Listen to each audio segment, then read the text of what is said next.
Bonsoir à tous et merci de nous avoir rejoints à l'auditorium du MUSEM pour cette deuxième table ronde que nous consacrons au Hirak et aux grandes mobilisations citoyennes dans l'histoire des Algériens. La semaine dernière, nous avons parlé avec Christian Féline et Omar Carlier, qui sont tous les deux des historiens des lieux où se déroulent les manifestations du Hirak, c'est-à-dire de ce qui se passe en ce moment depuis presque bientôt un an, mais aussi des mobilisations citoyennes pendant la lutte anticoloniale. Nous sommes remontés jusqu'à 1919, 1937, mai 45 et évidemment décembre 60. Ce soir, nous allons parler des acteurs de ces mobilisations avec la romancière Maïssa Bey et l'historien Pierre Vermeuren. Avant de commencer cette table ronde, je voudrais passer la parole à Christian Féline, qui est historien et qui a conçu avec Florence Udovitz et Camille ce cycle de trois soirées thématiques sur les manifestations en Algérie. Bon, je crois que c'est facile à comprendre et que ça peut se dire rapidement. Lorsqu'il y a quelques mois, on a commencé à réfléchir à une programmation pour ce 4e cycle, c'est bien ça ? Bien évidemment, l'actualité algérienne s'est imposée à nous. Il se passe depuis février dernier quelque chose qui est unique dans cette mobilisation qui prend nom Hirak, mouvement, et qui bien évidemment s'imposait à nous, nous interpellait dans l'idée d'interroger l'histoire algérienne, aussi bien de l'Algérie indépendance que de la période coloniale, au regard de cette actualité aussi forte. Alors, quelle est sa force, quel est son caractère unique ? D'abord, c'est sa durée, et ça n'est pas fini, c'est loin d'être fini. 50 semaines ininterrompues de mobilisation 2 fois par semaine, le mardi avec les étudiants, le vendredi avec toute la population derrière sa jeunesse, avec des hauts, des bas, mais aucune interruption et reprenant à chaque occasion un peu plus fort. D'autre part, une force exceptionnelle qui tient au caractère très largement unitaire de ces populations, de ces mobilisations, qui se développe non seulement à Alger, mais dans tout le pays, dans toutes les villes et dans toutes les régions, unissant toutes les générations, les hommes, les femmes, une présence de femmes qui est très importante, toutes les origines, toutes les langues. On parle en Algérie le français, l'arabe, les dialectes berbères, et cette présence se fait y compris sous les emblèmes amazirs, sans aucun régionalisme, mais au contraire comme une force renouvelée de l'unité dans le respect des différences. C'est quelque chose d'extrêmement important dans l'histoire algérienne. Et d'autre part, ce mouvement se caractérise, c'est bien connu, par sa volonté pacifique, affirmée dès le départ, réaffirmée en chaque occasion, et même lorsque la répression se faisait plus menaçante. Enfin, la force de ce mouvement exceptionnel, et là aussi qui nous amène à interroger les antécédents dans le passé, c'est la simplicité unitaire de son mot d'ordre, qui est simplement la démocratie, en finir avec un système, c'est le mot qu'emploient les Algériens, militaro-politique qui est en place depuis l'indépendance, ce qui suppose de la part de cette jeunesse de 20 ans une extraordinaire intelligence historique sur laquelle on peut s'interroger, comment elle a été transmise, comment elle s'est formée, mais qu'elle s'exprime chaque jour et avec une lucidité vraiment surprenante, c'est-à-dire devant chaque nouvelle manœuvre politique, menace, immédiatement, il y a interprétation de ce qui se passe et réaffirmation de cet objectif, la démocratie, une deuxième république, une deuxième indépendance, un état de droit. Voilà. Alors, Cela veut dire, on peut le caractériser peut-être comme ça, en tout cas on peut en débattre, que ce n'est pas simplement une population qui se mobilise, c'est toute une population et qui se constitue, qui se reconnaît, qui se perpétue comme un peuple, c'est-à-dire une population qui est consciente d'elle-même, de ce qu'elle veut, de la responsabilité qui lui incombe. Et il nous semble qu'un mouvement aussi fort ne peut pas s'expliquer par un surgissement instantané ou par la crise politique qui s'est nouée au début de l'année sur la question du 5e mandat. Elle suppose précisément un antécédent d'expérience politique qui dure sur près d'un siècle. Et c'est bien cela que nous interrogeons avec cette proposition marche citoyenne d'aujourd'hui et d'hier. Alors, la dernière fois, avec Omar Carlier, nous avons interrogé les lieux. Peut-être il faut y revenir un petit peu, c'est-à-dire comment ce mouvement, s'agissant d'Alger notamment, s'inscrit dans une réappropriation de la géographie urbaine, d'une rue qui, aussi bien sous la période coloniale que sous des formes différentes dans l'Algérie indépendante, restait interdite aux masses algériennes, qu'elles ont reconquises dans une géographie sociale et urbaine extrêmement forte, qui est celle de la ville d'Alger, et où des trajectoires se sont imposées à chaque étape, telles qu'elles ont été évoquées en 1919, 1936, 45, 60, etc. Alors, très rapidement, mais l'histoire commence toujours par la géographie, si on veut bien la comprendre. Voilà la ville d'Alger, avec les noms qui étaient ceux des grandes manies de la période 1960. Ils ont pu changer parfois, pas toujours. Pour ceux qui connaissent Alger, ils s'y reconnaissent tout de suite. Pour les autres, c'est important. Vous connaissez les lieux par toutes les images de l'actualité, la Grande Poste notamment. Il faut comprendre comment il se situe dans un développement historique de la ville et dans son fonctionnement actuel. Comprenez que cette carte qu'on représente en général comme ça, Alger est une ville qui s'est développée historiquement tout en longueur le long de la baie, s'oriente en réalité, le nord est là, Bab el-Oued, et le sud est au ruisseau ou à Bellecour. Au départ, il y a la Casbah, la vieille ville ottomane qui allait jusqu'à la mer, un triangle de construction très serré qui s'échelonne sur une pente assez raide. Dès la première décennie de la colonisation, la France coupe la Casbah de son accès à la mer, établit la place du gouvernement, aujourd'hui place des Martyrs, qui est à la fois une place d'armes pour les troupes et le centre de la première ville coloniale. Très vite, c'est une colonie de peuplement, il y a beaucoup de monde qui s'installe en Algérie. La ville va se développer vers le sud avec ses 3 voies parallèles, un front de mer en arcade, vous l'avez vu dans le tableau sur les dockers,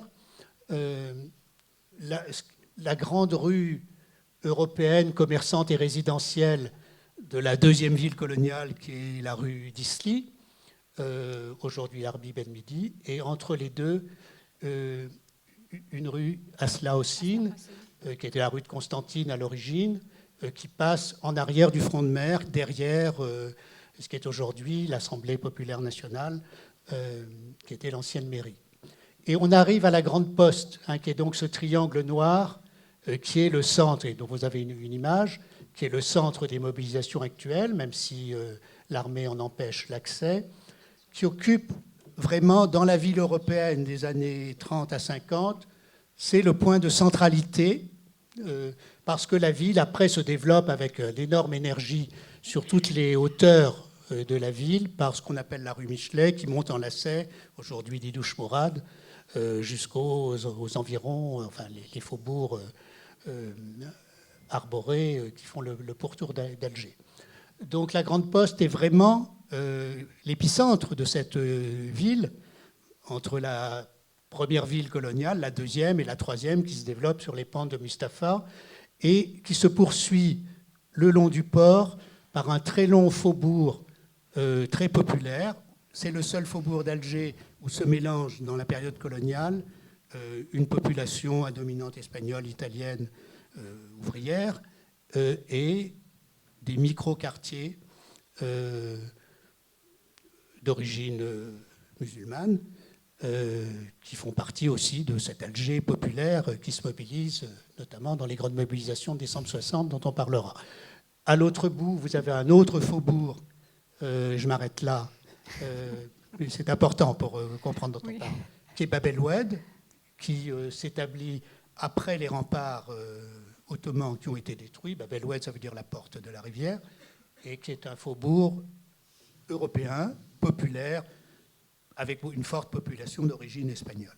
Voilà. Donc vous avez la géographie. D'où partent les manifestations aujourd'hui. Bab el-Oued, c'est le gros du contingent. Et alors, non, dernière chose qui est très importante, à partir de la Grande Poste, au début de la rue Michelet, vous avez le quartier des facultés, le tunnel des facultés, qui, bien évidemment, jusqu'à 1962, est un quartier européen totalement, le quartier des étudiants, et toutes les manifestations Algérie française se concentrent dans cette zone.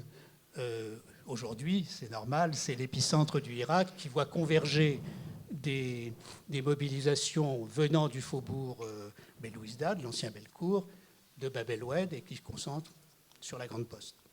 Et on pourrait, avant de commencer, donner la parole à Pierre Vermeuren par avoir des images justement du tunnel. Oui, on du commence par la Hirak d'aujourd'hui. On n'a pas vu les photos. On voyait là les images de avril 2019. Et Pierre Vermeuren, vous êtes historien, vous enseignez l'histoire contemporaine à l'Université de Paris 1. Et avec vous, on va remonter dans l'histoire. Et je voudrais vous demander comment se manifestait la jeunesse au moment des mobilisations qui sont faites pendant la période de la lutte anticoloniale. Bonsoir. La jeunesse, vous savez, c'est une invention assez moderne. Avant, les gens étaient jeunes, mais je ne savais pas s'ils savaient qu'ils faisaient partie de la jeunesse. Disons que pour en arriver à ce qu'on a vu à l'instant, effectivement, il y a une très longue histoire politique et il y a eu énormément d'obstacles.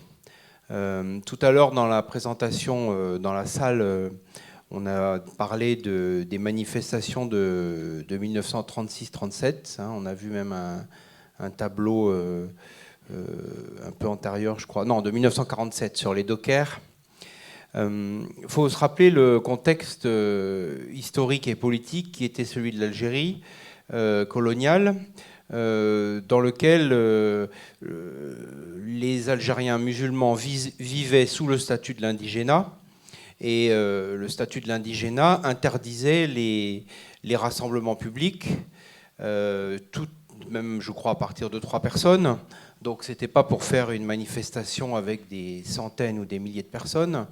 Donc il faut distinguer, je dirais, la France qui était en Algérie et qui était composée d'Européens de diverses origines, mais enfin qui finissaient par fabriquer une partie du peuple français et qui participait de l'histoire politique et sociale de la France. C'est pour ça que, de même que l'affaire Dreyfus, à sa manière, avait fait écho en Algérie, de même que l'après-guerre de 1914 ou la Libération ont fait écho en Algérie, et bien évidemment les événements du Front populaire et le Front antifasciste ont fait écho, notamment dans les milieux syndicaux, politisés, ouvriers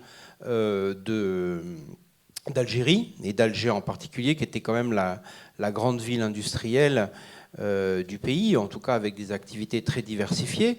C'était pas une ville immense, mais c'était quand même une ville à l'époque, dans l'entre-deux-guerres, qui devait dépasser les 200, faire entre 200 et 300 000 habitants, donc c'était quand même assez important. Il y a d'autres villes, Oran était plus européenne encore. Bon, alors finalement, vous voyez, ça dépend de qui on parle en fait, parce qu'il y a les femmes aussi.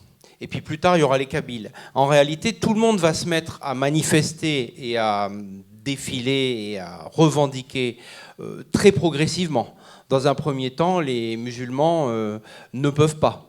Il y a eu les luttes armées du 19e siècle. Mais à partir du moment où le statut de l'indigénat entre officiellement en vigueur en 1881, on entre dans une autre période. On entre dans une sorte de tunnel, justement, qui va durer jusqu'à la Deuxième Guerre mondiale. Bon.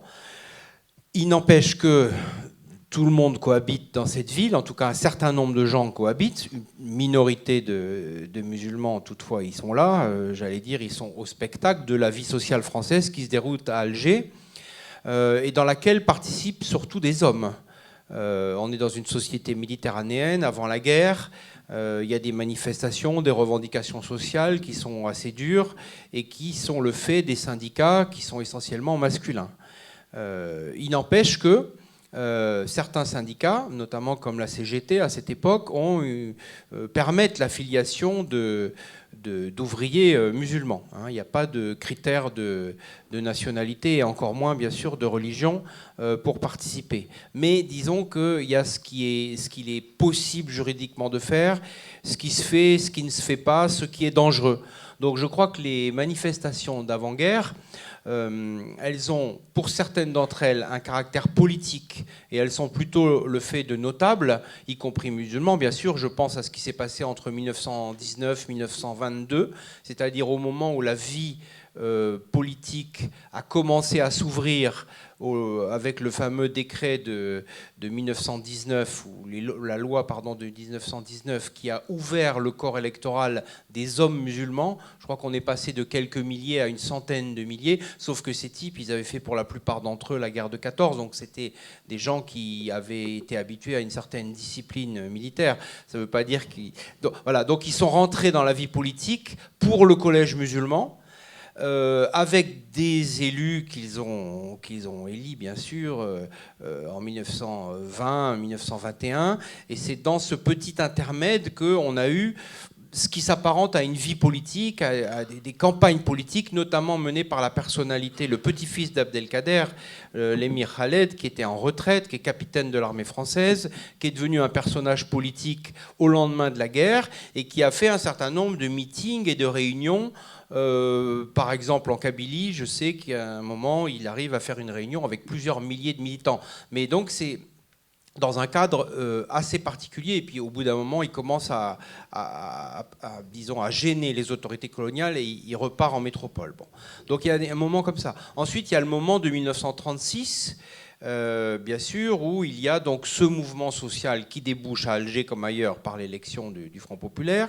Il y a bien sûr des militants musulmans dans les différents partis qui arrivent au pouvoir, que ce soit la SFIO ou surtout le Parti communiste, et aussi dans les syndicats.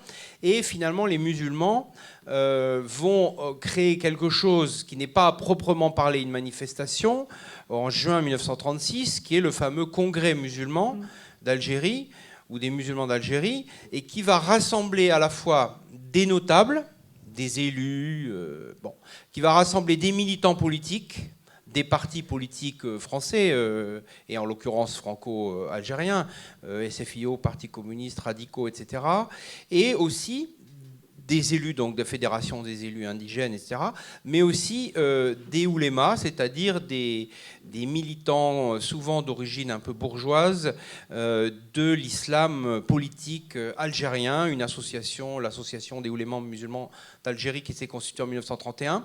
Et donc au Congrès musulman, on va retrouver tout ce monde-là. Alors où est-ce qu'ils manifestent ? Ils ne peuvent pas aller manifester avec des pancartes dans la rue, d'ailleurs ce n'est pas leur objet.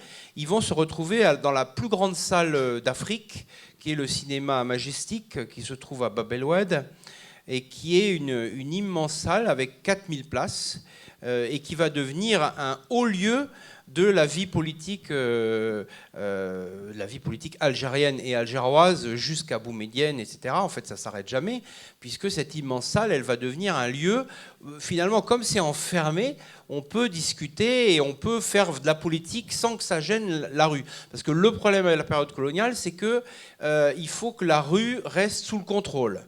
Alors donc, on va accepter que la politique se fasse dans des salles, qu'elle se fasse éventuellement loin de la capitale, ou éventuellement, mais j'arrête là parce qu'on peut ne pas s'arrêter, ou éventuellement dans des stades. Parce qu'on reviendra sur le Mouloudia, Oui, mais les stades vont devenir un lieu. D'ailleurs, vous savez très bien que le Hirak a commencé dans les stades aussi cette fois-ci. Absolument. Et donc, c'est des hommes aussi, en l'occurrence. Bon. Donc, pas vraiment de manifestation jusqu'au quand même en mai 45, manifestation réprimée dans le sang.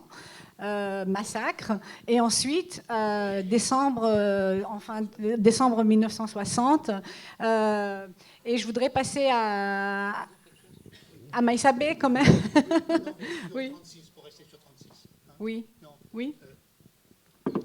Effectivement, il y a le Majestic, hein, 4000 personnes, c'est énorme, mais il y a aussi une présence musulmane visible, notamment à caractère ouvrier, enfin oui. les dockers, les choses comme ça qui sont syndiquées, dans les manifestations européennes, y compris de façon peut-être surprenante pour nous, les manifestations du 14 juillet, qui pourraient sembler du patriotisme français, mais qui revêtent une autre signification pour les musulmans, qui y voient aussi 89, hein, le message révolutionnaire.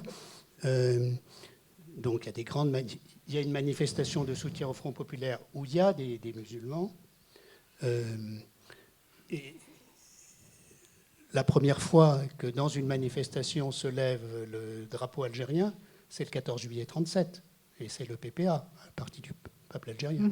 Donc il y a quand même un investissement de la rue sous ces formes-là en 1936. Je voudrais quand même entendre la voix de Maïsabé, romancière. Je vais citer, vous avez beaucoup de succès en Algérie, vos romans sont et en France aussi, puisque nous y sommes.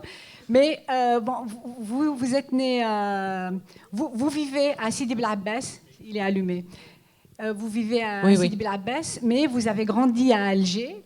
Et avec vous, j'aimerais, vous avez une histoire avec, j'aimerais avoir vos souvenirs d'enfants, si vous en avez, sur décembre 1960, puisque vous viviez à Bellecour. Au Ruisseau. Au Ruisseau, pardon, oui. Qu'on a montré tout à l'heure. Oui. Oui, au Ruisseau, qui est tout près de Bellecour. Bonsoir. Bonsoir à tous. Bonsoir mes amis qui sont là. Oui, c'est cette historique des manifestations dont j'ignorais d'ailleurs la plupart. Hein. Je ne pensais pas qu'il y avait autant de revendications qui s'exprimaient, mais il me semble plus que ce sont des revendications à caractère social. Cette historique m'a fait penser automatiquement à cette première manifestation mixte, c'est-à-dire entre hommes, enfin, où il y a eu un mélange entre hommes et femmes, et particulièrement la présence de femmes du 11 décembre 1960 à Bellecour. Pas seulement à Bellecour, d'ailleurs, à Salambier, à Bab el-Oued, dans tous les quartiers populaires. En fait, mes souvenirs sont là parce que c'est quelque chose qui nous a beaucoup marqué. Ma mère, mes tantes, les cousines, etc., ont participé à cette manifestation. Donc j'ai eu des récits évidemment un peu héroïques, comme tous les récits de ceux qui ont participé, mais des récits très, très, très vivants de cette sortie, mais qu'on aurait dit spontanée. Mais c'est une manifestation héroïque, oui, je pense. héroïque, mais qui n'était pas tout à fait spontanée, parce qu'ils sont sortis à l'appel des organisations, du FLN, du GPRA, etc. Et ce sont en fait les femmes qui sont sorties en première ligne, avec, bien entendu, le drapeau algérien brandi, les youyous, enfin tous les... Et ce sont les femmes. On a des photos d'ailleurs des femmes. Je voudrais rappeler à ce sujet ce que racontaient les femmes de ma famille entre elles, ce qu'elles avaient, cette volonté de sortir, de se mettre en première ligne, de se montrer avec leur voile, avec une forte présence de femmes. Il y avait une raison à cela. Et cette raison, je ne l'ai comprise que plus tard, avec les récits dont j'ai pu faire le recoupement. En fait, en mai 1958, le 13 mai 1958, au Forum, la place du Forum à Alger, les femmes de Massu et de Salan ont encouragé des femmes arabes à brûler leur voile. Ça a été une manifestation extrêmement violente, en tout cas, pour les familles et les femmes d'Alger. Brûler leur voile, ça voulait dire accepter de devenir des citoyennes françaises. Enfin, accepter de ne plus se soumettre à la loi musulmane et demander le maintien de la France en Algérie. C'était l'objectif de cette manifestation. Et on a vu en public, alors évidemment avec beaucoup de militaires qui les protégeaient, avec beaucoup de photographies, tout ce symbole, la femme qui a enlevé son voile et qui le brûlait.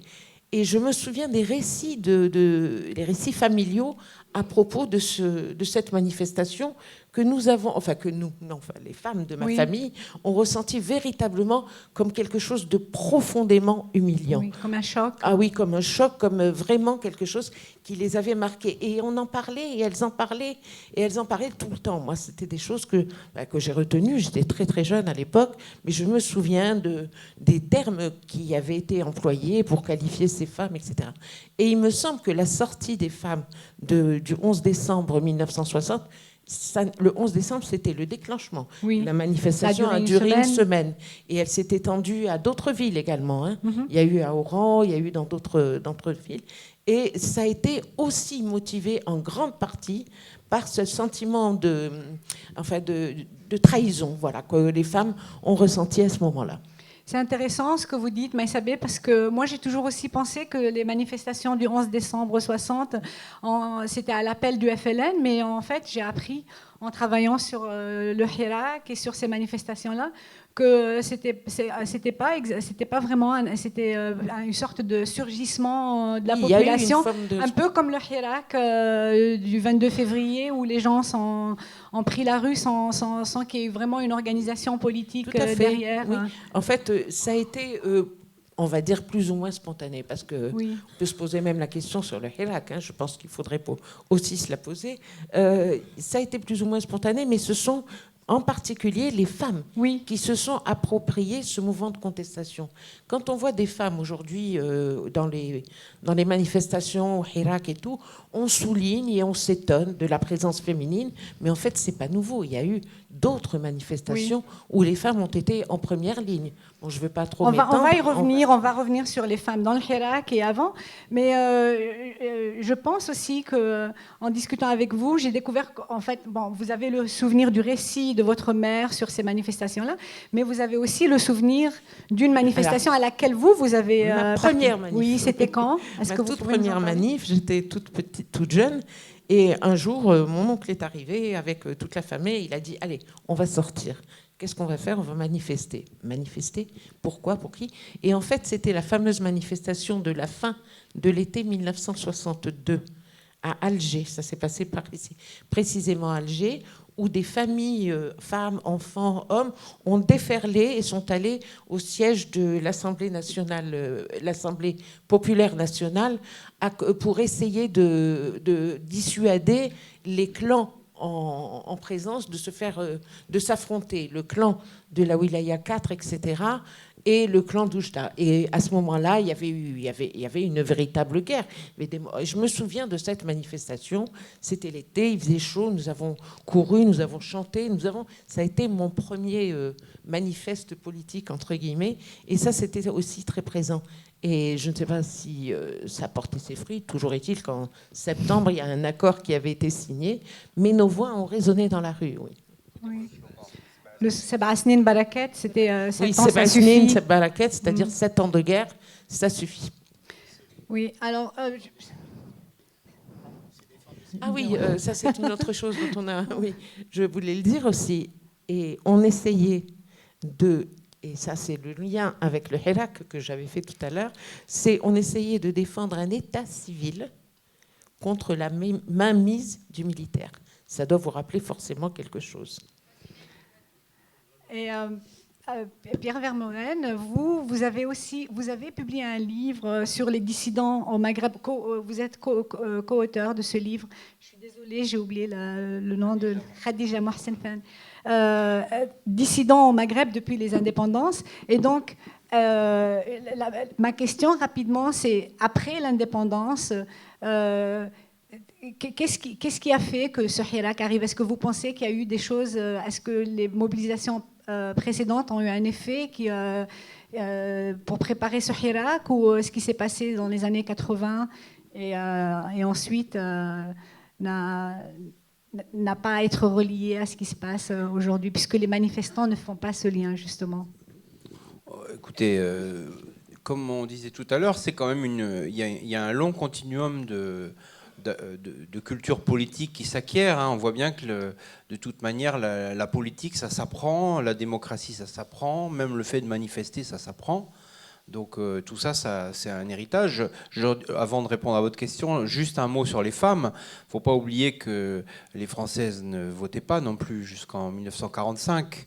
Et les femmes musulmanes étaient pour l'essentiel, peut-être pas à la campagne, mais en tout cas dans les villes, elles restaient cloîtrées dans l'espace privé pendant toute la période coloniale. Et donc les Françaises ont commencé à voter en 1946 et les Algériennes ont commencé à sortir dans la rue quelques années plus tard, vous venez de le dire. Donc tout ça, c'est dans des espaces-temps très courts finalement. Et je crois qu'au même moment, d'ailleurs, le roi du Maroc avait fait venir devant une foule au Palais Royal, et il avait dit à sa fille d'enlever son voile aussi, et ça avait beaucoup choqué l'opinion marocaine. Donc là, il y a là un tournant dans les années 40-50 tout à fait important, notamment en ce qui concerne les femmes qui, à partir de l'indépendance, sont pleinement intégrées finalement à la société politique. Peut-être pas dans les mêmes conditions que les hommes, mais en tout cas, elles font partie du paysage, alors que les époques dont on parlait, elles n'en faisaient pas partie. Bon. Alors, sauf peut-être au stade.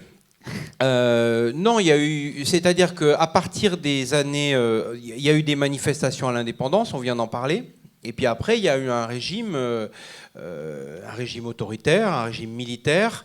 Alors, on n'est plus sous le statut de l'indigénat, on n'est plus en période de guerre, mais on est en période de régime autoritaire. Et finalement, comme on est dans un régime de parti unique et que le parti unique, il est censé répondre aux attentes de tout le monde, des syndicats, des femmes, des paysans, des commerçants, des étudiants, etc., au fond, c'est à l'intérieur du parti que doivent se régler les conflits. Alors, il y a des congrès encore au Majestic, qui est devenu l'Atlas. Il y a des congrès qui sont organisés, il y a des défilés,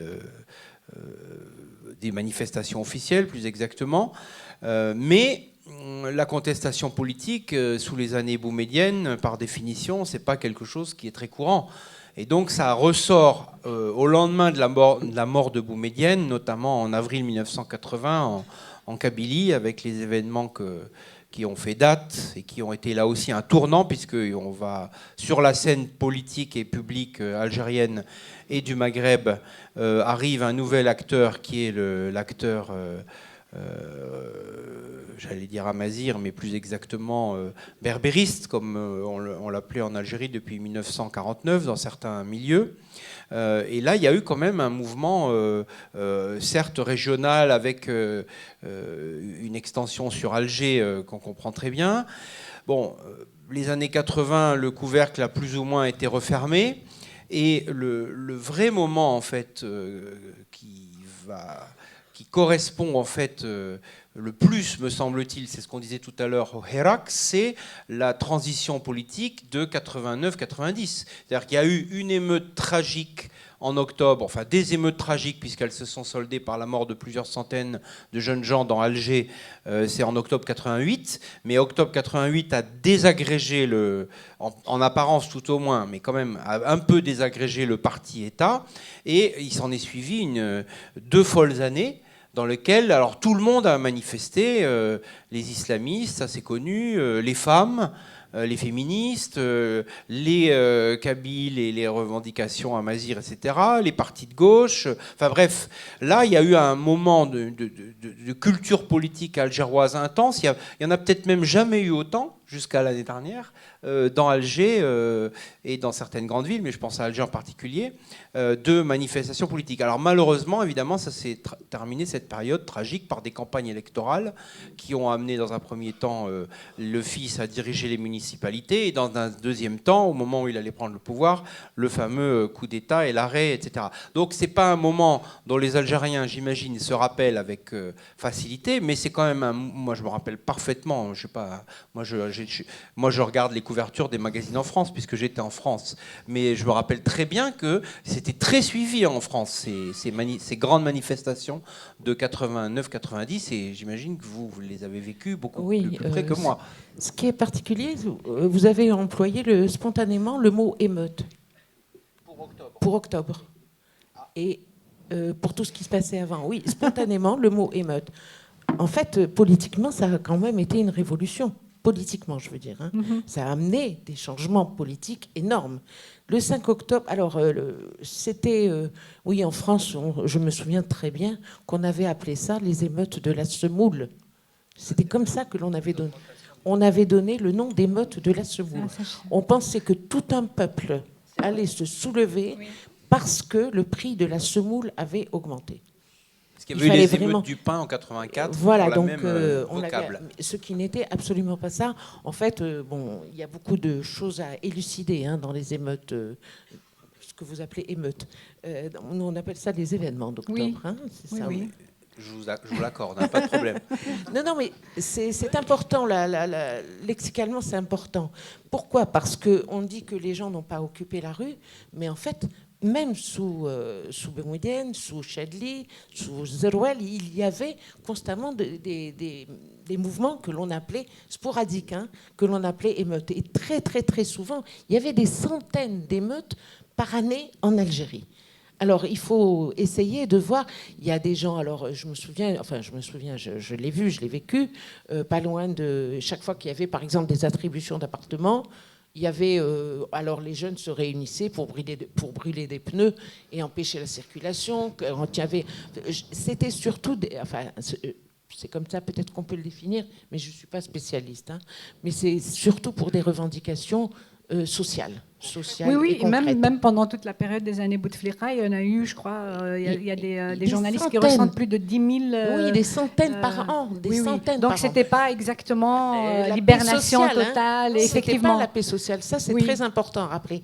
Sauf que quand ça a commencé le 16 février en Algérie, on a pensé aussi que ça pouvait être des émeutes. Parce que quelques mois auparavant, il y avait eu des manifestations. Là, c'était des revendications professionnelles des médecins qui avaient été réprimées dans le sang. L'année d'avant, oui. Juste l'année d'avant, au mois de février 2018. 2018. Il y avait eu des... Donc, il faut essayer de garder quand même à l'esprit que ce n'était pas l'hibernation, comme tu dis. Le code de la famille aussi. Alors justement, on va parler justement du code de la famille. Je voudrais vous poser une question. Mais avant, j'aimerais bien qu'on voie cette vidéo des manifestantes à Alger. J'aime beaucoup cette vidéo. C'est une manifestante qui est une amie à moi qui me montre... on voit de derrière le carré féministe et toute la manifestation. On entend le slogan « Pouvoir assassin » qui était un slogan qu'on entendait qu'en Kabylie et qui est devenu celui de tous les manifestants dans toutes les villes d'Algérie avec le Hirak. Et donc, elle montrait la photo de sa mère, Moudjahida. La continuité du combat, oui. Et ces femmes qui font le carré féministe à Alger, elles veulent imposer une visibilité de la revendication de l'égalité aujourd'hui même au sein du Hirak, parce qu'elles parlent justement des moudjahidettes qui se sont engagées, qui ont combattu, qui se sont battues pour l'indépendance autant que les hommes. Et en 62, qu'est-ce qui s'est passé, Maïsabi ? Qu'est-ce que vous pensez justement de cette revendication, de cette tentative de la rendre plus visible au sein du Hirak ? Ça a été c'est quelque chose qui a été très controversé. Très controversé, très discuté, et on leur a dit, même des femmes, hein, je me souviens qu'il y a eu des réactions de femmes qui leur ont dit, mais non, nous revendiquons quelque chose de beaucoup plus important que l'égalité homme-femme. Donc ce n'est pas le moment.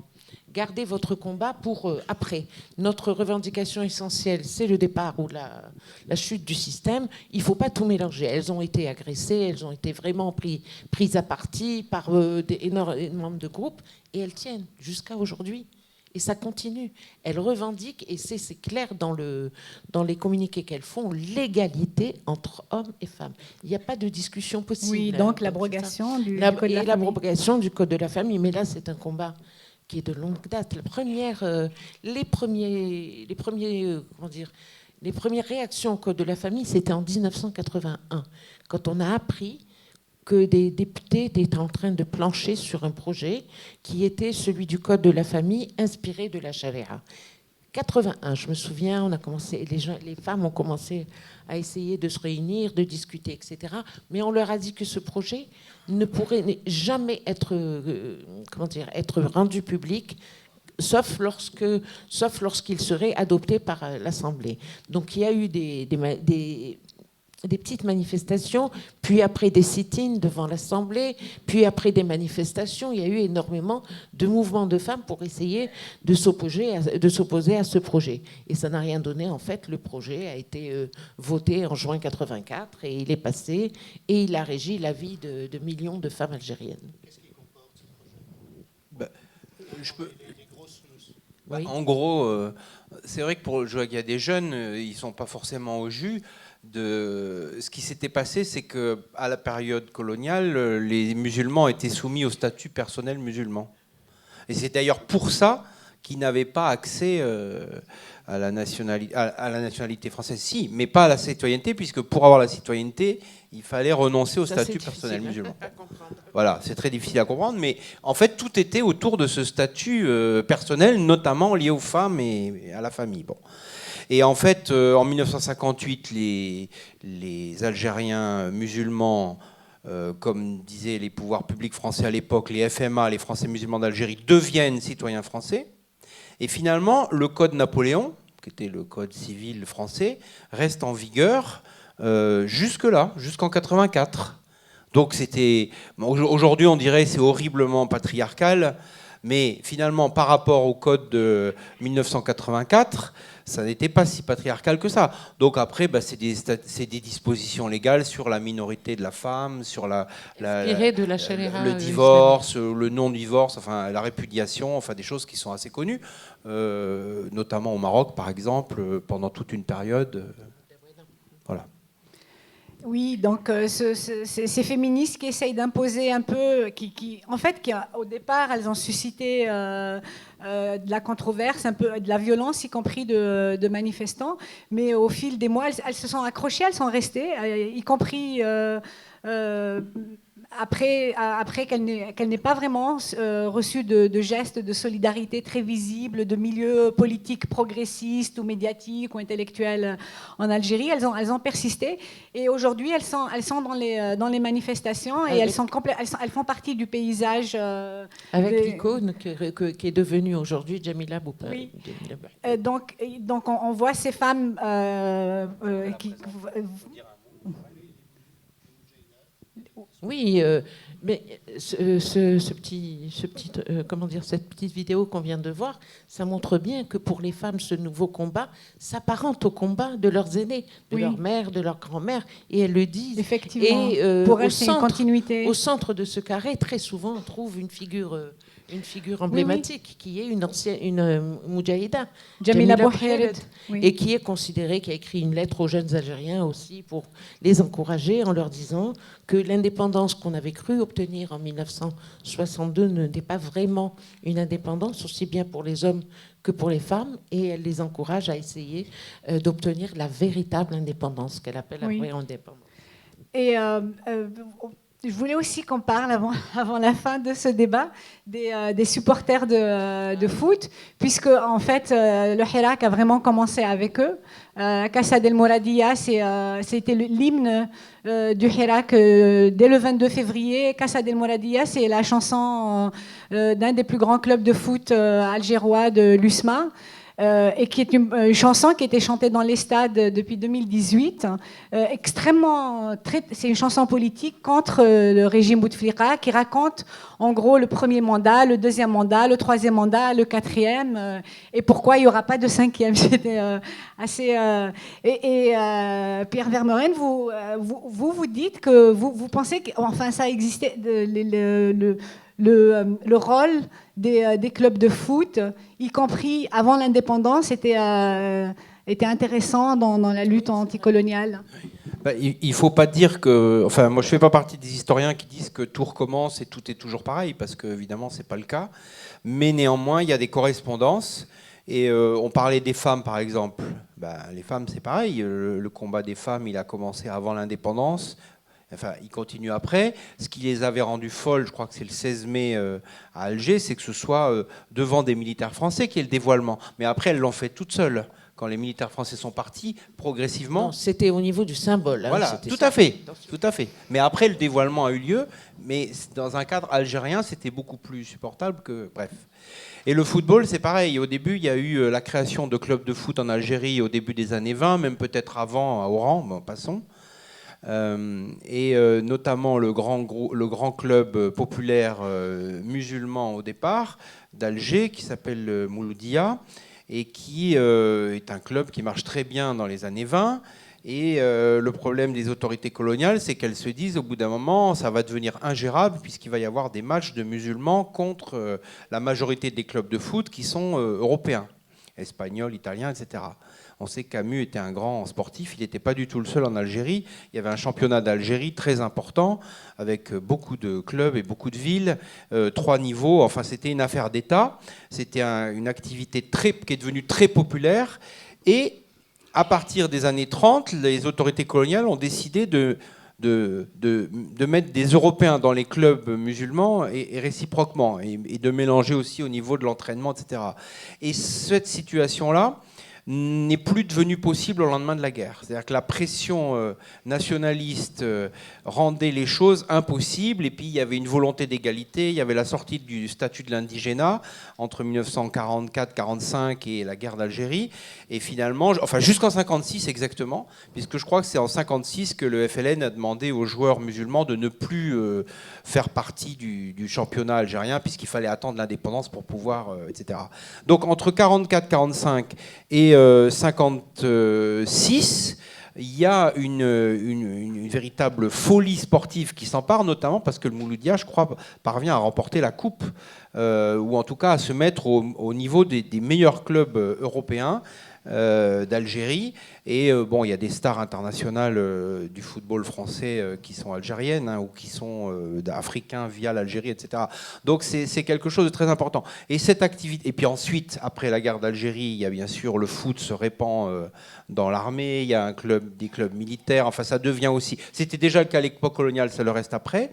Et finalement, les stades ont toujours été à l'époque coloniale, et on voit que c'est redevenu le cas depuis les années Bouteflika. Ça a été un lieu de contestation ou de proposition de contestation politique, puisque les jeunes hommes se retrouvent entre eux par milliers, sans qu'il puisse y avoir être brimé par la police en l'occurrence. Donc ils s'apprennent, ils chantent, ils échangent, et ça devient des lieux de contestation politique. Et avant même qu'on parle en France et en Algérie a fortiori, avant même qu'on parle des événements de Hirak à partir de février l'année dernière, on parlait plusieurs mois avant, et c'est des choses qu'on retrouve aussi en Égypte, de la contestation politique dont vous venez de parler, qui s'est construite contre Bouteflika directement. C'était pas possible de le faire dans la rue, ou en tout cas ça aurait été un peu dangereux. C'était interdit. C'était bien sûr, mais c'était probablement interdit aussi dans les stades, sauf que ça se faisait dans les stades. Voilà, parce que c'est incontrôlable. Mais vous savez que les premiers ministres algériens étaient terrorisés à l'idée d'aller remettre les coupes, parce que ça durait depuis les coupes, et chacun essayait de se défiler, parce que ce qu'ils entendaient, enfin, ça n'a pas commencé en 2018. Moi, j'ai vu des vidéos des stades au moment où les premiers ministres venaient. Avant, c'était Bouteflika, mais là, il ne pouvait pas, il était malade. Mais quand ils arrivaient, je vous assure que la plupart n'avaient qu'une seule idée, c'était de se défiler, d'envoyer quelqu'un pour remettre la coupe. Hein. Ils recevaient, enfin, ils étaient traités de tous les noms. Donc, mais oui, évidemment, les manifestations étant interdites, les seuls lieux où l'on est ensemble, où on peut s'encourager et on est sûr de ne pas être réprimé, ce sont les stades. Moi, je me souviens d'avoir écouté cette chanson au mois d'avril 2018 et me dire il y a quelque chose qui est en train de se passer. Pour que ce soit une chanson composée, structurée, avec un air, avec des paroles très, très, très fortes, et reprise, apprise et reprise par des milliers de personnes, j'ai compris qu'il y a quelque chose qui est en train de se passer. Je me suis dit, c'est pas possible que ça puisse se cantonner au stade. J'ai eu cette espèce de pressentiment de quelque chose. Mais c'est intéressant parce qu'en même temps, cette vitalité, cette énergie, ce langage, on le retrouve finalement jusqu'à aujourd'hui. C'est devenu l'hymne. C'est intéressant parce que on n'entend pas vraiment les gens, par exemple, ne scandent pas les slogans, ils les chantent. Ce sont des chants. C'est très politique, mais ce sont des chants très courts, comme dans les stades. Oui.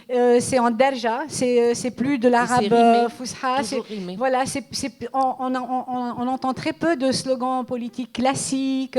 On voit très peu d'organisations et de partis politiques, mais c'est cette manière de s'exprimer qui est plus avec un humour. On répond à Gaïd Salah par l'humour à chaque fois. Et à celui qui l'a suivi, puisque Gaïd Salah est décédé le 19 décembre. Et donc, c'est une énergie qui... Absolument. C'est de la politique, c'est de la politique un peu spontanée. Par le bas. La politique de l'humour. C'est la démocratie comme arme politique ravageuse. C'est pas pour rien qu'on a appelé cette révolution la révolution du sourire. Oui, c'est pacifique, souriante parce qu'il y a des visages de femmes et de jeunes femmes qui sont présentes, et en même temps d'une créativité mais exceptionnelle. Je ne pense pas avoir vu ou vécu ou entendu parler de manifestations où l'expression est aussi spontanée, aussi créative et aussi drôle. Drôle. C'est plus que le sourire, c'est le rire féroce parfois et lucide. C'est-à-dire que face au risque de violence, c'est ça. Ils sont obligés d'être intelligents pour deux, je dirais, puisque il y a quand même toujours cette hypothèque de la violence en cas de débat. Et il faut aller toujours plus loin, de manière intelligente et donc drôle, sans provoquer le bâton. Exactement, et il joue sur un fil par exemple, ce qui me vient à l'esprit, qui m'a le plus frappé, c'est le lendemain du décès du chef d'état-major Ahmed Gaïd Salah. Il y a des gens en Algérie qui ont dit il faut quand même, nous éprouvons de la gratitude envers ce général, parce qu'il ne nous a pas tiré dessus, il n'a pas tiré sur les Algériens, il n'y a pas eu de massacre, donc nous devrions quand même lui exprimer cette gratitude. Et dès le lendemain, après les funérailles, les obsèques officielles qu'il a eues, les manifestants, le lendemain c'était un vendredi, les manifestants dans le Hirak avaient une chanson. C'était incroyable. La chanson, elle disait, elle parlait directement à celui qui l'a remplacé, Shingriha. Shingriha tire Alina, c'est-à-dire Shingriha, tu tires-nous dessus parce qu'on n'en peut plus de tes larbins, on n'en peut plus. C'est-à-dire ceux qui font l'éloge. C'est vraiment, c'est très drôle parce que c'est une manière d'exorciser la violence qui peut arriver à un moment ou à un autre.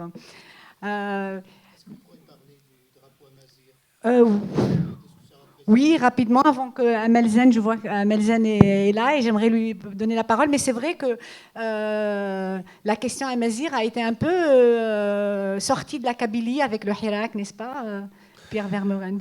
Le drapeau Amazir, je crois, il a été inventé par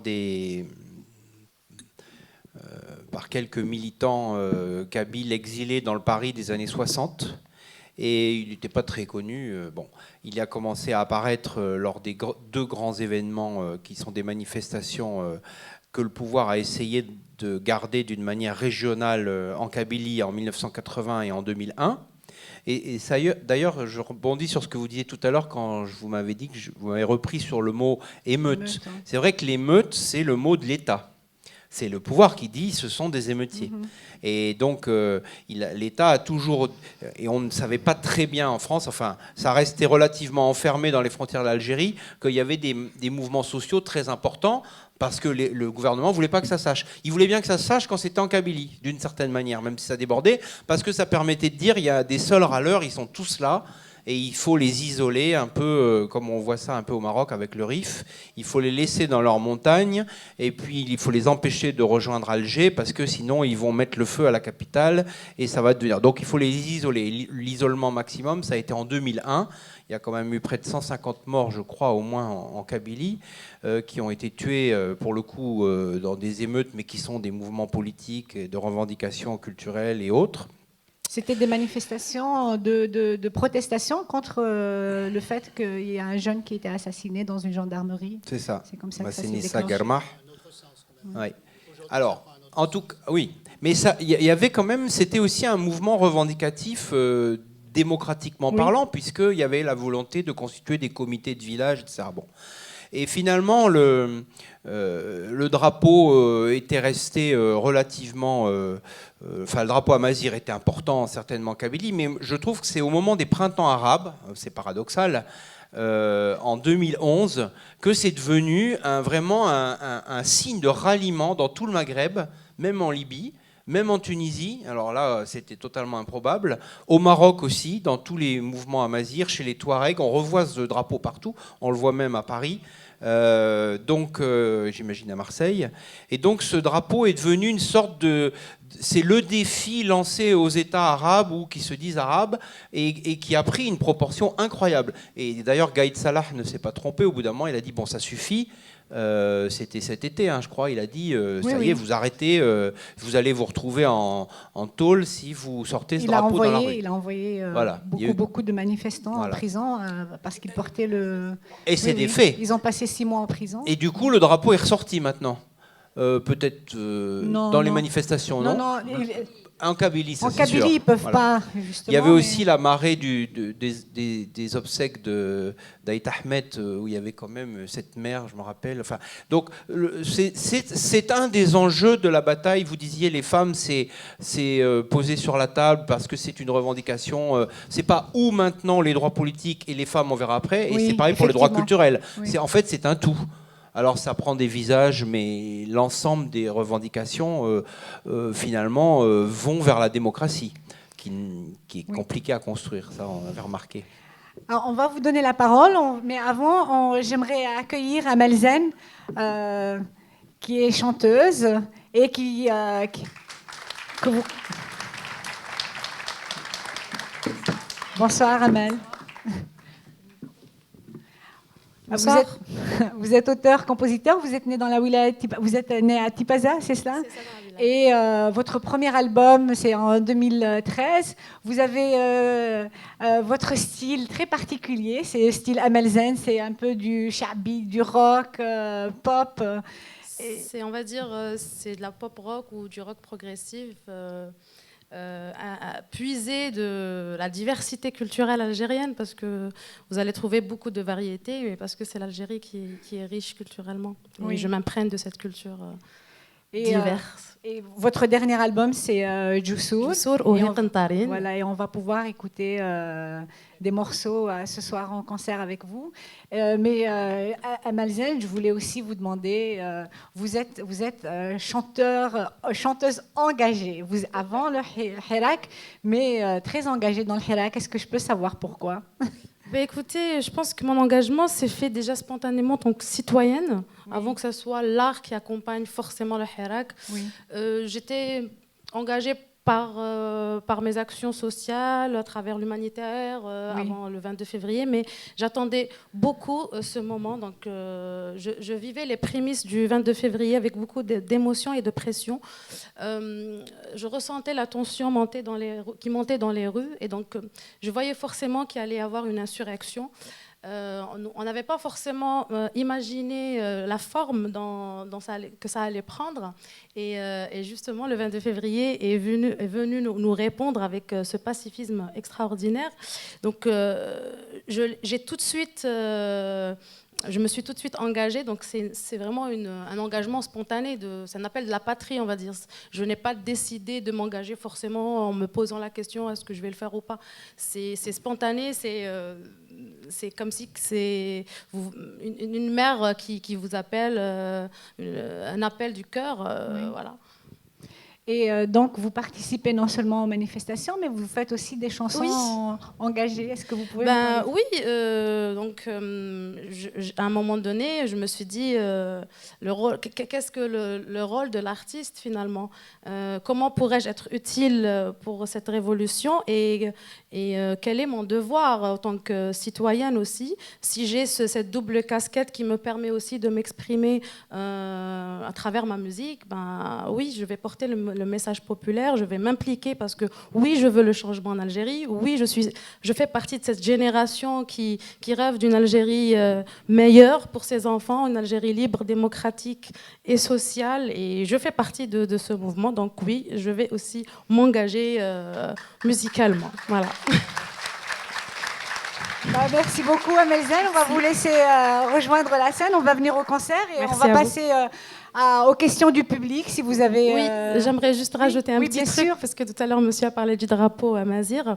Au fait, ce hirak nous a permis de nous réapproprier nos espaces publics, nous réapproprier aussi notre histoire dans la mazirité. Donc, je dirais que c'est le système qui a tout fait pour semer la zizanie et pour faire de la diversité ou pour diviser le hirak. Ceci dit, le hirak a toujours été plus intelligent, il a toujours répondu par l'union, par la détermination, et ça nous a aussi permis de nous retrouver dans notre diversité et de nous réapproprier notre histoire. Merci. J'espère.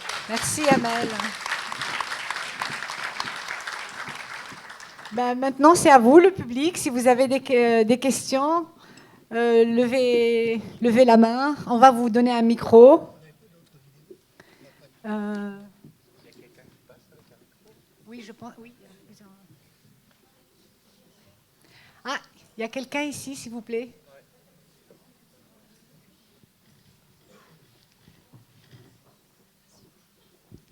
Bonsoir tout le monde. Bonsoir tout le monde. C'était une question que j'avais posée lundi passé et on m'a pas vraiment répondu à cette question. C'était sur les médias audiovisuels et écrits français.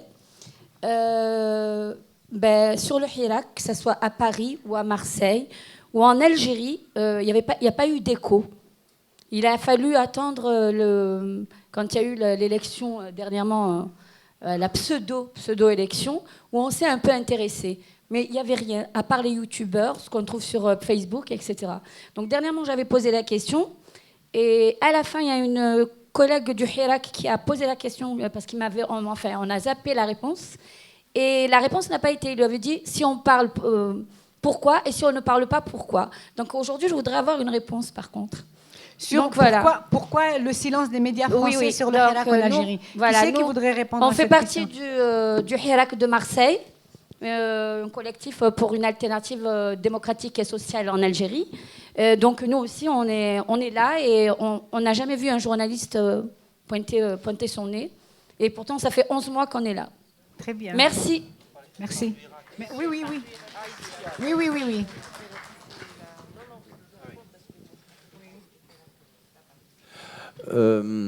Vous parlez donc du Hirak en France. Ah, bon, d'accord. Alors au début, ça a été quand même très médiatisé en fin février, mars. Hein, il y a quand même eu... Enfin, moi, je sais que j'ai été très sollicité. Et puis, tout d'un coup, du jour au lendemain, c'était début avril, je crois, ou fin avril, il faudrait voir la date exacte, en avril, début avril. Ça s'est arrêté net. Et donc, c'est comme si, tout d'un coup, une consigne générale avait été donnée de ne plus parler de rien. Vous savez que c'est quand même lié à... Enfin, il y a quand même eu une interaction à un moment entre... Alger et Paris. Et Paris a été accusé par les autorités algériennes, ce qui n'est pas nouveau, d'ingérence dans les affaires de l'État algérien, avec une réunion qui se serait tenue à l'ambassade de France avec des hauts responsables français et algériens. Et ça a été perçu, en tout cas à mon avis, par l'appareil d'État français comme vraiment, c'est comme on met les mains dans le feu et qu'on se brûle, vous voyez, il ne faut plus du tout. Et du coup, du jour au lendemain, puisqu'il y avait eu ce qui était dénoncé comme une ingérence, il y a eu une sorte de consensus qui s'est fait sur, finalement, attendons de voir ce qui se passe, laissons l'histoire se faire en Algérie, et surtout n'y mettons plus les pieds, ou les mains, ou la voix.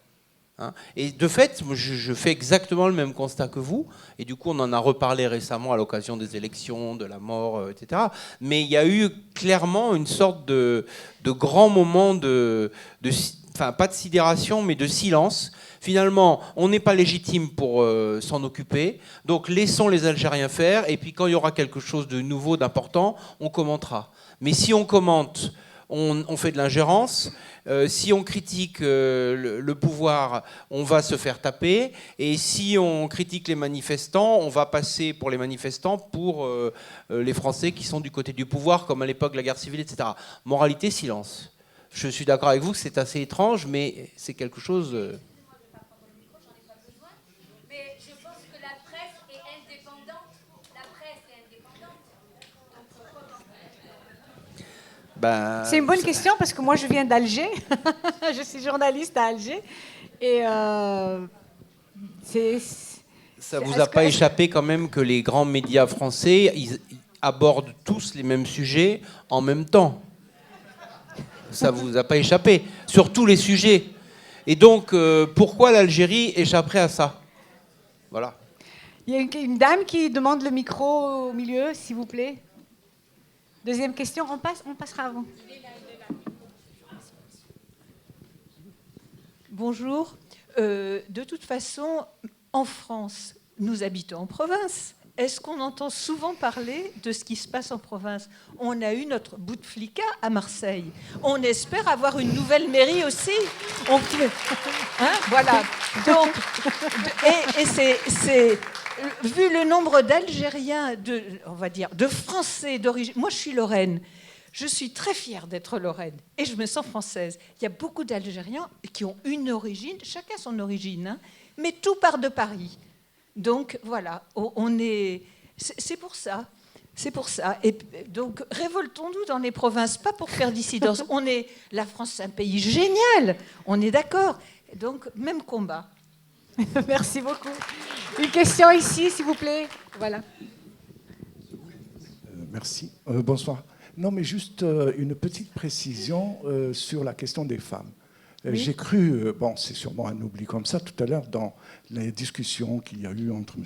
Vermeuren et tous les autres, c'est qu'on a passé des femmes qui ont fait quelques trucs un peu avant la guerre d'Algérie, et puis tout de suite, on a parlé des femmes en 62. Il ne faut pas oublier quand même que les femmes sont sorties pendant toute la guerre d'Algérie, qu'elles étaient des combattantes de tous les jours, elles étaient à côté des hommes de manière tout à fait égale, et qu'elles étaient y compris dans les manifestations sous la colonisation, dans certaines grandes villes. Bon, mais je pense que c'est un oubli. Mais il ne faut pas l'oublier que la femme a été un élément essentiel dans la lutte de libération nationale. Voilà. Oui, pour moi c'était évident, d'où l'image de cette militante, de manifestante avec la photo de sa mère, la Moudjahida. Oui, oui. Vous voulez répondre? Non, la participation des femmes à la guerre de libération, moi, il me semblait que c'était de l'ordre de l'évidence, en tout cas. Voilà, peut-être que c'est une erreur. Et elle... Oui, c'est vrai. Non, mais c'est vrai. Mais bon, quand on parle de leur rôle de combattante, il faut aussi savoir qu'elles avaient des rôles bien distribués pendant la guerre de libération. Et que ce qui s'est passé après la guerre de libération, juste après, c'est que la plupart n'ont même pas revendiqué leurs droits d'anciennes moudjahidettes. Elles sont revenues chez elles, elles ont regagné les foyers, elles ont eu... Bon, voilà, donc il y a eu... Quand on a eu besoin, comme pendant la guerre de 39-45, quand on a eu besoin des femmes, c'est pareil, c'est exactement pareil. Quand on a eu besoin des femmes pour le combat, pour les usines, pour travailler dans les usines, pour prendre la place des hommes, etc., on les a appelées, et puis après, pour leur donner le droit de vote, on a attendu la fin de la guerre. Elles n'avaient même pas le droit d'avoir un compte, comment on appelle ça ? Un compte courant. Donc oui, et puis le même rôle pendant la résistance, c'est ce que j'ai appris. Elles avaient plutôt le rôle d'agents de liaison, d'infirmières, etc., plutôt que des premières places, des combats en première place.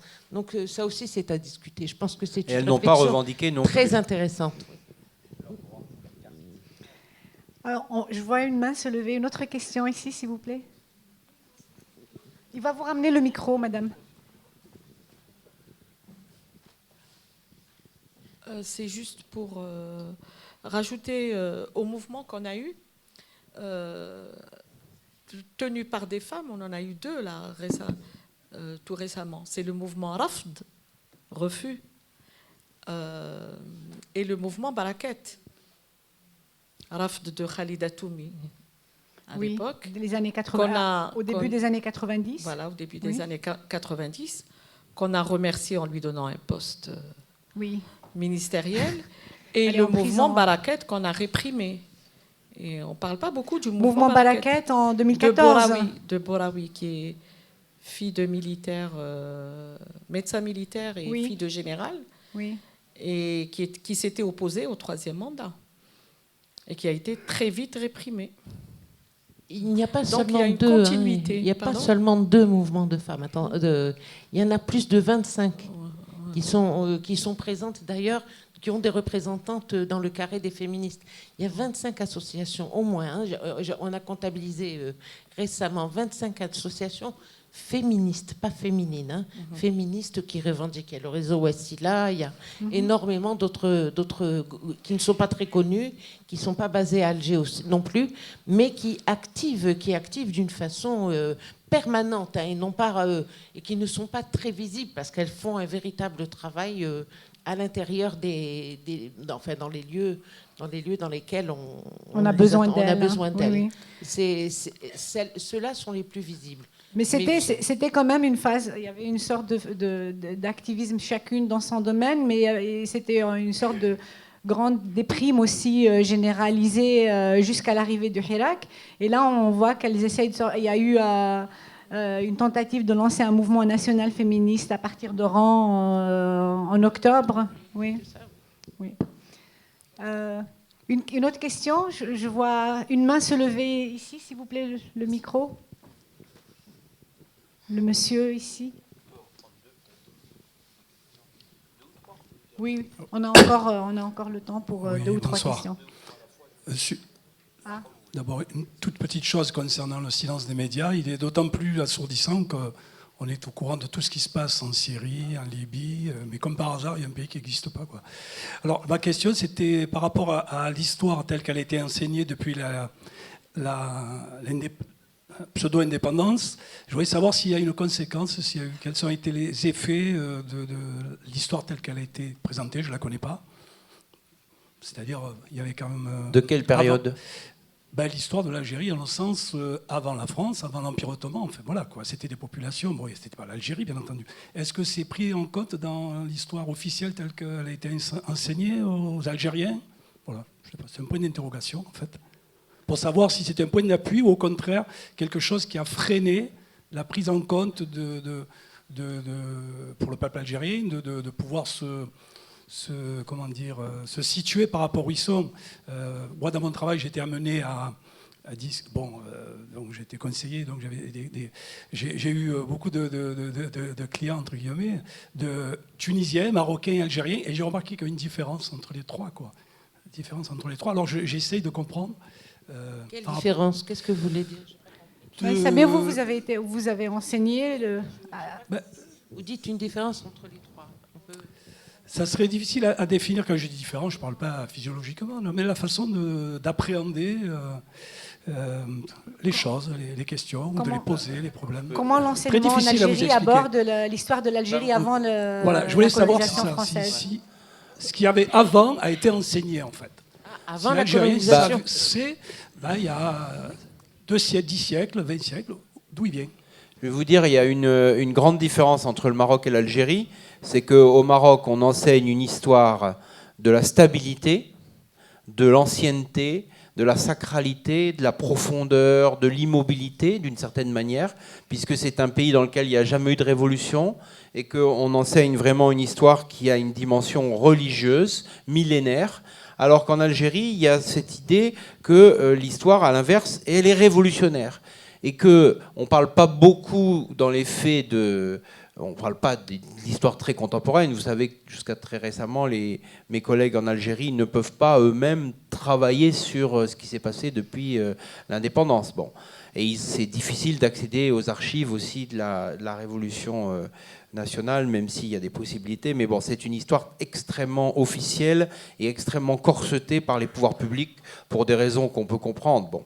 Mais sur l'histoire de long terme de l'Algérie, elle est présentée comme une succession de héros qui se sont opposés aux envahisseurs, de résistants qui ont finalement vaincu et qui ont fini par mettre dehors un certain nombre d'envahisseurs, dont les derniers étant les Français, etc. Donc d'un côté, vous avez une histoire de la stabilité, et c'est vrai que ça donne quelque chose en termes de culture politique, et de l'autre côté, une histoire révolutionnaire. Le Irak, c'est la révolution qui se retourne contre la révolution. Même les islamistes avaient fait la révolution en Algérie, puisque eux-mêmes avaient pris le maquis contre l'État algérien il y a une trentaine d'années. C'est-à-dire que c'est tellement les gens sont tellement imbibés de l'histoire révolutionnaire qu'ils s'en servent comme d'une arme politique. C'est ma manière de vous répondre. Alors, une question de quelqu'un dans le public qui est voilà, à droite, s'il vous plaît. Et ensuite, je pense qu'Omar Carlier, peut-être, voudrait... Oh.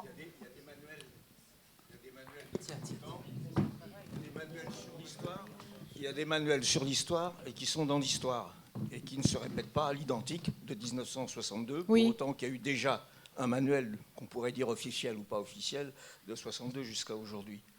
Et il est question à plusieurs reprises, notamment dans certaines années du cursus des Ottomanides. Je parle en connaissance de cause, puisque l'un de mes fils était à l'école algérienne et qu'à un certain moment, il me disait Papa, Dayman Ottomaniyin, Dayman Ottomaniyin. Par ailleurs, souvent, on faisait, et c'est encore le cas aujourd'hui, démarrer l'histoire de l'Algérie à l'islamisation, arabisation, Sidi Ogbah, etc. Maintenant, il y a une matérialisation visuelle, j'allais dire, dans la politique muséale à Alger, avec un contraste entre deux musées qui sont vis-à-vis dans l'espace de Riyad El Fat. Vous avez le musée du djihad, suivant les appellations de Moudjahid, du djihad, etc. Et en face, le musée de l'armée. Ce n'est pas du tout la même représentation iconographique, statutaire, etc.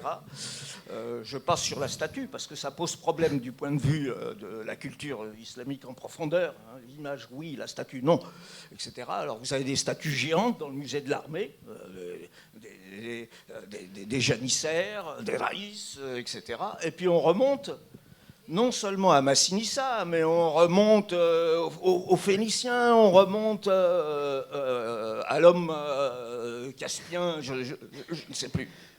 Alors que musée du djihad, c'est de l'émir Abdelkader à Sidi Ogbah. Donc contraste majeur. Et on en voit régulièrement, chaque année, notamment dans les écoles d'Alger, les enfants visiter ces musées. Oui. Mon fils aime beaucoup ce musée. Le roman national connaît des variantes, même si dans chaque cas, il est bien calibré. Merci beaucoup, Omar Carlier. Il y avait une question. Oui, madame, c'est à vous. Ma question était toute simple. Oui. Est-ce que les médias français ont été invités à cette manifestation, les 3 lundis? Ma voisine me dit que oui. Est-ce qu'il... au cycle sur au Mucem. Oui, au Mucem. Est-ce qu'il y en a ici dans la salle? Et s'ils ne sont pas là, pourquoi? Alors, Camille, peut-être. Alors, je ne sais pas s'il y a des journalistes dans la salle, mais désignez-vous si c'est le cas. Oui, les médias ont bien évidemment été invités. D'ailleurs, la Provence d'aujourd'hui a sorti un article pour présenter le cycle, avait déjà annoncé le cycle la semaine dernière, et nous avions reçu la rédactrice en chef du Courrier de l'Atlas aussi la semaine dernière. Donc oui, bien sûr, comme pour l'ensemble de nos manifestations, nous convions la presse à venir, et nous avons reçu des signes d'intérêt assez forts pour cette manifestation. Mais pendant les débats, il n'y a pas la presse. Alors, la semaine dernière, il y avait une journaliste. Après, chacun est libre d'aller et venir. Voilà. Alors, et nous, Et pour rappel, l'an dernier, nous avions Toufik Hakem de France Culture qui animait ces débats. Donc nous collaborons aussi avec France Culture.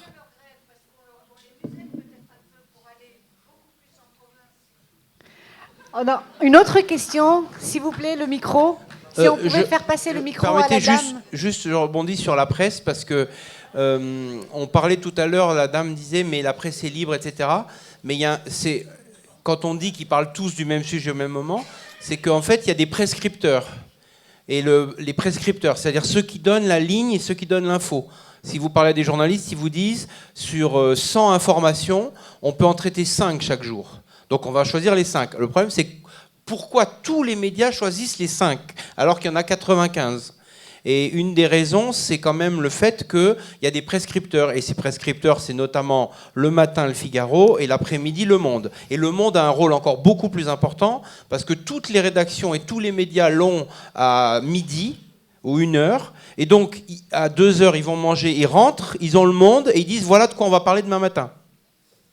Et donc, si on veut être un peu paresseux, et si on n'a pas les moyens, parce que c'est vrai que les rédactions sont de plus en plus petites, je ne vais pas garder la parole, mais juste un chiffre. L'Express, c'était une rédaction où il y avait des centaines de journalistes, je crois qu'il y en avait plus de 300.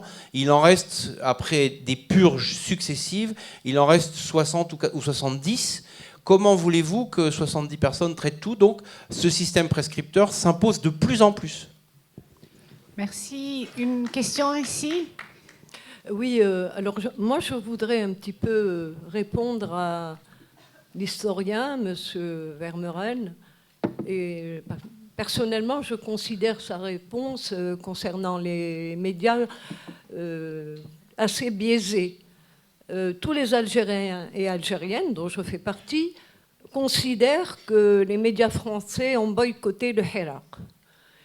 Vous l'avez effleuré un petit peu et vous avez considéré que... Enfin non, vous avez rapporté un fait que nous ignorions, bien sûr, hein, nous sommes des Algériens lambda ici en France, qu'il y a eu une réunion entre le régime et à l'ambassade de France. On sait très bien que la réunion a abouti à l'interdiction tout simplement à tous les médias, car on est censé en France être des médias libres. Ce que vous semblez ne pas dire, en tout cas, c'est que les médias ne sont pas si libres, pas plus libres que les médias, tout est relatif bien sûr, que les médias algériens. Alors contrairement à vous, je considère que des ordres, des instructions ont été données pour ne pas que les Algériens de France, les Français eux-mêmes, voient tous les dimanches des millions d'Algériens et d'Algériennes scander la République et non pas le pouvoir militaire. Voilà donc une réponse que tout un chacun... Non, je termine si vous permettez. Merci. Alors, voilà donc la réponse très simple et très franche. La France a des intérêts, vous l'avez dit également, vous l'avez dit... on laisse venir et on verra après. Eh bien non, les Algériens n'attendaient pas ça. Et aucun Algérien n'aurait pensé un seul instant, si l'information, le factuel avait été rapporté, que c'était de l'ingérence. Et merci pour votre écoute. Merci. Vous voulez lui répondre? Oui. Est-ce que vous savez comment le mouvement des Gilets jaunes a été traité en France? Non, non, comparaison n'est pas raison, mais sur le fonctionnement du système... Attendez, sur le fonctionnement du système médiatique... Bon, j'ai pas l'air de vous convaincre. Deuxième argument, alors, j'en essaye un autre. Est-ce que vous savez comment... bon, il y a les réseaux sociaux quand même. Les réseaux sociaux, il ne faut pas oublier que toute la jeunesse ne lit plus la presse, fonctionne... Oh, excusez-moi s'il y a un jeune qui lit la presse. Ils sont sur les réseaux sociaux et là, il y a quand même une circulation entre eux de l'information à un niveau infra très importante.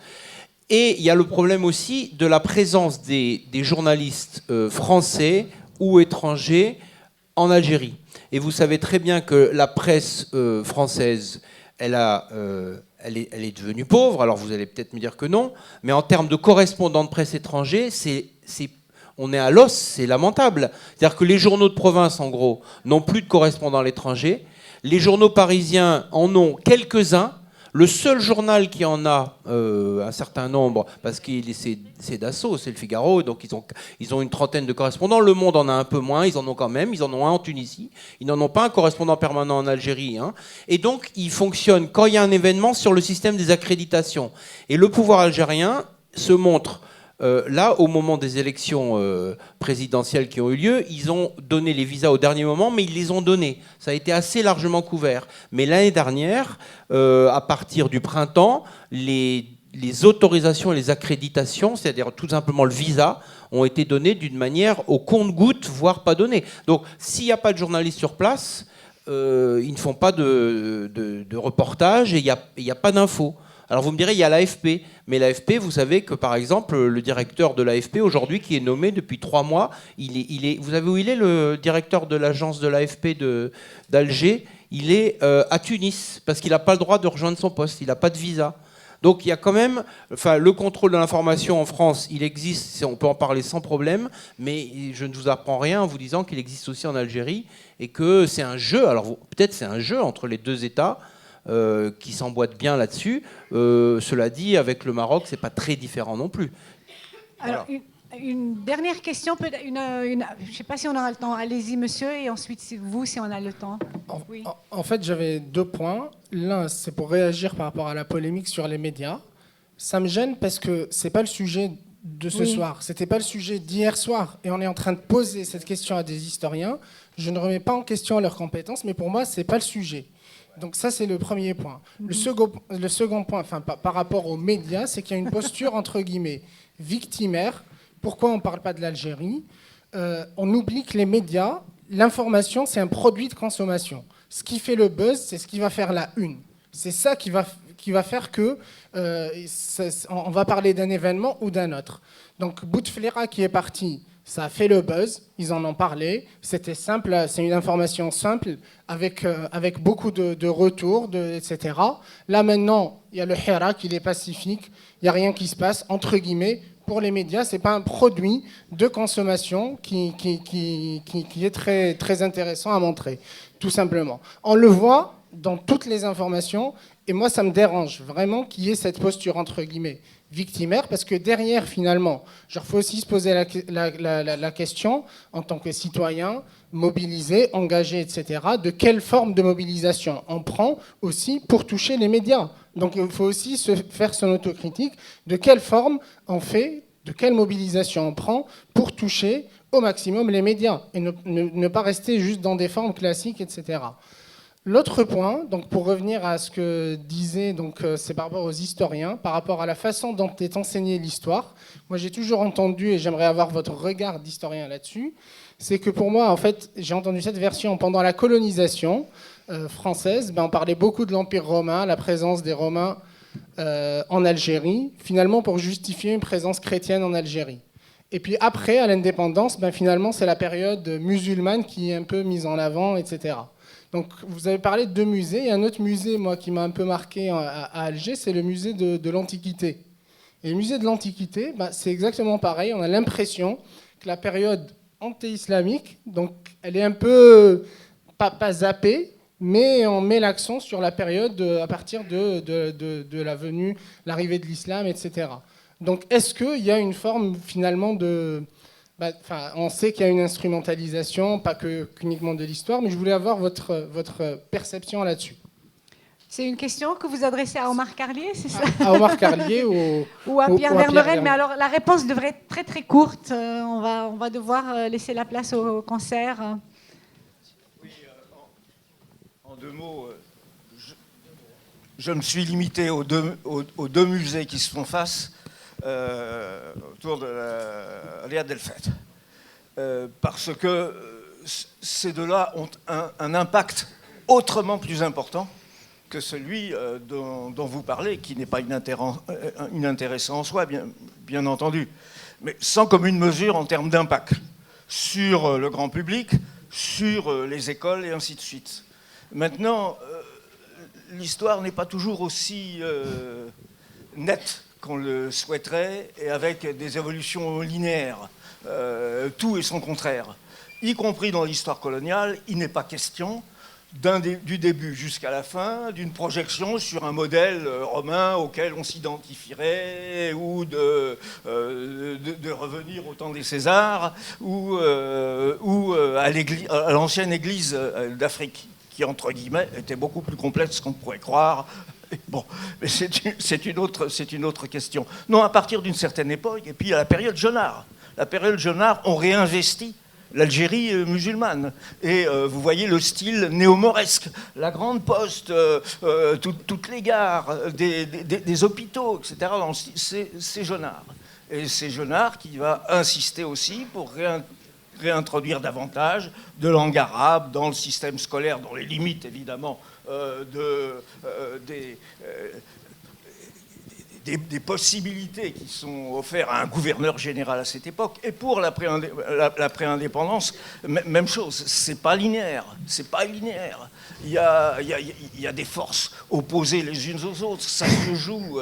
Et puis, comme l'a rappelé Pierre, en fait, c'est le statut de l'historien de métier professionnel qui est en cause. Sur quel objet il peut travailler, dans quelles conditions, avec quels moyens. Et donc, il y a des orientations, là, des approches quantitatives sur les sujets qu'on donne en mémoire, en thèse, etc., qui le montrent, quoi. Il y a une projection, il y a des répétitions extraordinaires sur les oulémas, sur Ben Badis. Alors, vous en avez 50, 100. Et sur d'autres questions qui sont des impensés, qui restent des points aveugles. Et comme le disait mon vieil ami Soufi, ce sont les journalistes algériens qui ont fait l'histoire à la place des historiens, parce que l'espace pour l'histoire en tant que discipline scientifique, entre guillemets, la science historique, c'est pas la physique nucléaire, bien sûr, mais c'était en quelque sorte... C'était difficile. Et je le dis sans aucune condescendance par rapport aux journalistes qui ont fait un métier extrêmement difficile dans l'Algérie contemporaine. Mais disons pour nuancer au minimum les questions. Merci beaucoup, Omar Carlier. C'est Pierre Vermeuren voulait dire quelque chose, mais alors une demi-seconde. Non, parce que vous m'avez interpellé premièrement sur le journalisme, mais je vous répondrai que vous connaissez la phrase selon laquelle ce qui existe, c'est ce qu'on voit. Et donc l'événement en soi est fondamental, mais la manière dont on le reçoit et dont on le voit, c'est... Donc la question du journalisme, c'est normal à mon avis qu'elle vienne, de la presse, c'est normal qu'elle vienne quand on parle d'un événement. Et sur l'histoire, vous savez, l'État algérien, il se légitime, on l'a assez dit, par l'histoire de la Révolution nationale, donc de la guerre d'indépendance, donc par l'histoire. Et donc, quand vous touchez un État comme l'Algérie, mais c'est vrai aussi pour tous les États, l'histoire qu'on enseigne, l'histoire officielle, et l'histoire officielle, c'est l'histoire qu'on enseigne aux enfants. C'est le cœur nucléaire politique de l'État. Donc le fait qu'à telle époque on insiste sur tel ou tel, c'est comme le journaliste, il choisit l'info, l'État il choisit l'histoire qu'on va enseigner. Il n'y a pas une histoire comme ça qui s'impose, il y a des histoires qu'on choisit. Et voilà, on choisit, à telle période on choisit ça, une autre on choisit autre chose. Merci beaucoup, merci tout le monde. Si vous avez d'autres questions, sachez que vous pouvez revenir lundi prochain. On continue, ça sera la dernière table ronde sur pourquoi on manifeste. Et je vous invite maintenant à rejoindre le concert de Amelzane. Merci beaucoup.